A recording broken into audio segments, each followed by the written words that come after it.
সমষ্টিৰ কাৰণে যিখিনি টকা পইচা দিছে লোক নিৰ্মাণ বিভাগৰ জৰিয়তে প্ৰায় আমাক 29 কোটি মান টকা দিছিলে। তাৰ ভিতৰত 10 কোটি টকা আমাক স্পেচিয়েল ৰোড দিছিল চেফটিৰ পৰা আমাৰ কমাৰগাঁও চকলৈকে মধুকুচি হয়। সেইটো মোটামুটি 60% কাম কমপ্লিট হৈছে। বাকী এনডাৰ আমাৰ 30 কোটি টকাৰ 4টা পেকেজ আছিল। 4 কোটি কৰি অন্যহাতে আৰু মুখ্যমন্ত্ৰী মহোদয়ৰ যিটো উন্নত পকীপথ যোজনা তাতো আমাৰ 15 কোটি টকা আছিল।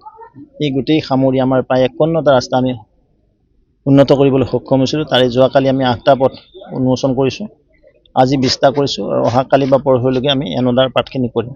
আৰু সেই নিমিত্তে আজি 20টা প্ৰায় 51টা ৰাস্তা, ইয়াৰ ভিতৰত 6খন দলং, আমাৰ প্ৰায় 58খন দলং আছিল।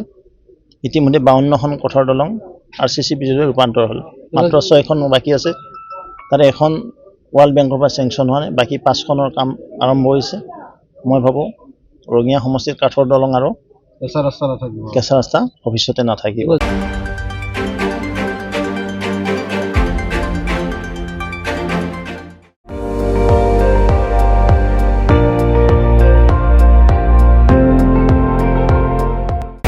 আপুনি চাই আছে ND24, সৰ্বশ্ৰেষ্ঠ নহয় সৰ্বোত্তমৰ দৌৰত।